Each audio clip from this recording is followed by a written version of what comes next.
You are called to be a holy people, a royal priesthood, a separate nation, a people for God's own possession, that you may be called out of darkness into his marvelous light, and you cannot walk in the light by walking in the darkness. It cannot be done. St. Francis of Assisi, St. Dominic, I always return to those two because they were very powerful preachers. They ministered in signs and wonders, and they changed the face of Europe. Dominic and Francis called people back to fidelity to the Lord and to the Scriptures. So, again, we need to have a confidence in the Word of God. We need to have a confidence that Paul knew what he was talking about. Well, most of these great revival movements that I mentioned, and we could mention some others as well, there was a tremendous renaissance among the Carolingian people in northern France, just kind of in the 8th century. So these are not the only ones. But most of them, on some level, really had an involvement of every man, every woman, of the laity. Yes, there were clearly leaders, and they were known as leaders because they led. But everybody got to play. Everybody was part of this.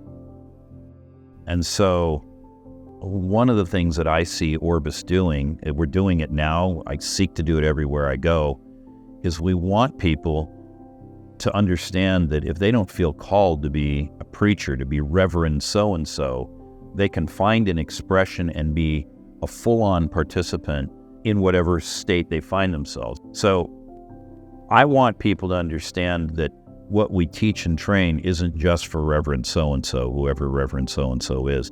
It's for them, whether they're a baker or a barber, whether they're a business executive, whether they're a lawyer, or anything in between. They might be a teacher. There's a lot of roles and jobs in life, and I'm not trying to leave any out. But the point is, you can do this in your own church, and you can be a force for change. Because if you will lean into the things of the Spirit, if you will do the things that Jesus did, if you will take on board what it means to be a disciple and walk that out, then people will be drawn to you, and they will learn from you. And so Paul said to Timothy, the things that you have heard and seen in me, this do, and commit into the hands of faithful men who in turn will be able to teach others. And so the commandment to create disciples, you can say it different ways. That's how Paul said it to Timothy. But that's really what we have to do. And so anybody could be a discipler. Anybody could become a healer who trains other healers, or deliverance minister who trains other deliverance ministers, or a prophet who raises up other prophets. Anybody could do that. I think that's the desire of the Lord.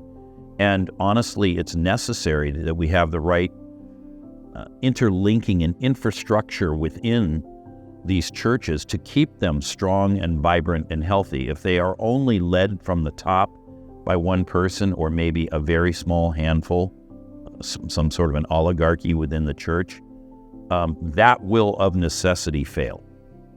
And so we must have this kind of training, this kind of equipping, this kind of call to discipleship, and a people willing to reorder their lives. And sometimes we say to lay down your life and take up the cross, but to reorder your life according to the priorities of Jesus, according to the commands of Jesus, so that there is a full and complete expression of the Christian faith, little Jesuses, if you will. That's why we are called Christians. We are little Christs.